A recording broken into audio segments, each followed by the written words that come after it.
Grand Rising Soul Fam. So I am coming on today and sharing from the Tao Oracle. Today in contemplation on Gene Key 56, which is the shadow of distraction, the gift of enrichment, the city or the divine expression of intoxication. In the Tao Oracle, this is the wanderer. It says traveling, adventure, movement, coping with unfamiliarity, a pilgrimage, aloneness, and broaden your horizons. So let's take a look and see what it says. Traveling means changes, and changes means vulnerability. When breaking new ground, no matter how prepared you may be, sometimes you won't have a clue where you are or what's happening. Life on the road brings up all kinds of challenges you'd never have to face in the safety of familiar surroundings. And unfamiliarity is threatening to the personality that needs to know where it stands.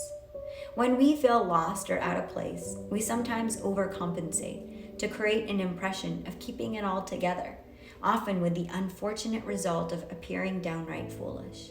Coping with unfamiliarity increases the need to be alert, assume nothing, and take care of yourself.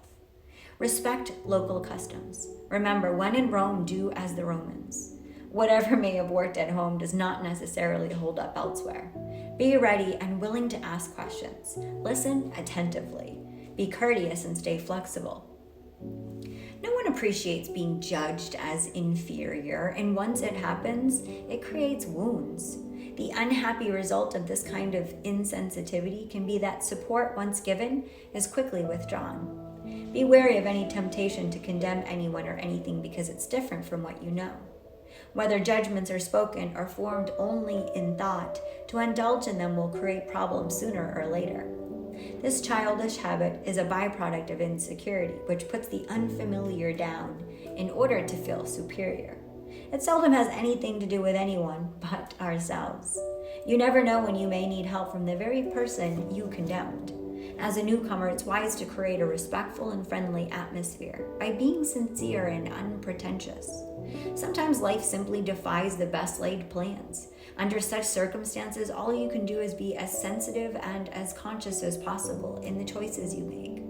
If you're the new person in town, you may become the object of curiosity and gossip. But even if that's uncomfortable, don't put on airs to be other than who you are.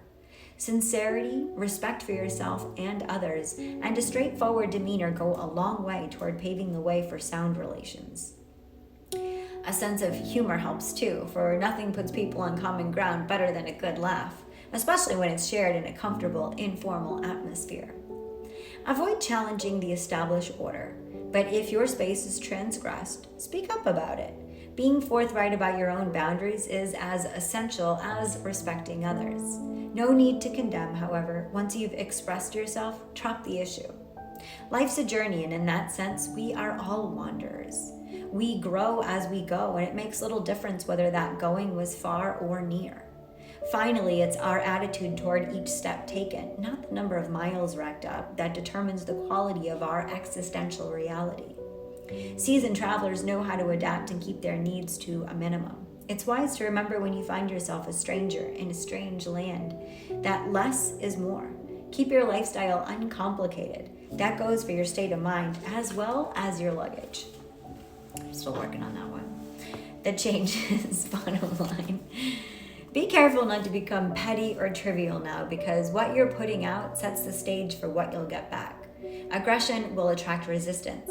Reverting to foolishness or impropriety appears obnoxious and invokes condemnation. I just want to speak on this. I don't usually say anything, but I just want to speak on this for one moment to say about an interesting experience that happened today.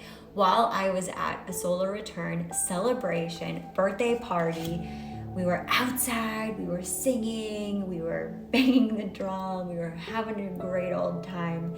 And this person came into the yard, a neighbor that was really disturbed by us and didn't want us to be singing. We said that we were causing too much noise, banging the drums and singing our songs and sharing our prayers. And so as the gentleman left, we did the Ho'oponopono prayer, and we just emitted so much love out from our heart. And it was genuine, true love.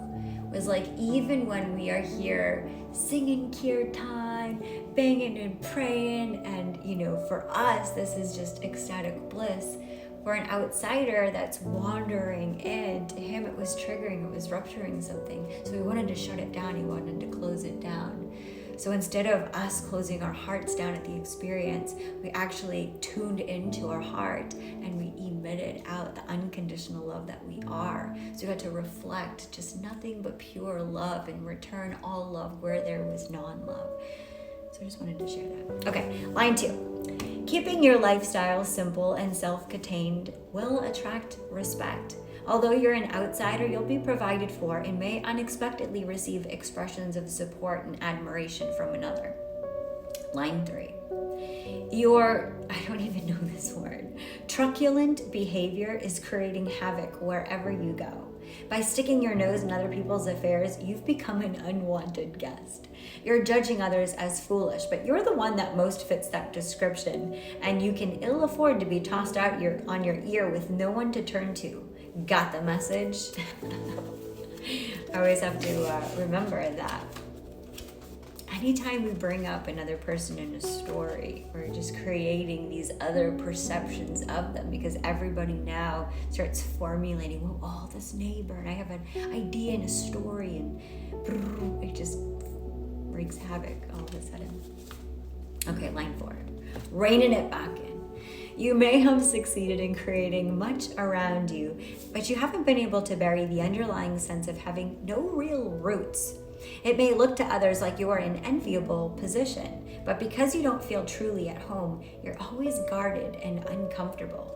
How sad. So if you have 56 in your Gene Key profile, it would be interesting to see what number comes after that. And if it's the number 4, that would be the message from that. Okay, line 5. As a stranger in a strange land, you stand at a much better chance of fitting in if you study the locals. This will help you relax, and others will feel more comfortable too. Then you can ease into feeling right at home. And last one, top line, reckless, insensitive behavior is like playing with fire. To proceed this way is to court disaster. It would be a pity to lose something of real value due to foolishness. Tune into others now and be willing to adapt to them rather than impose. So this is the shadow of distraction, the divine expression of intoxication.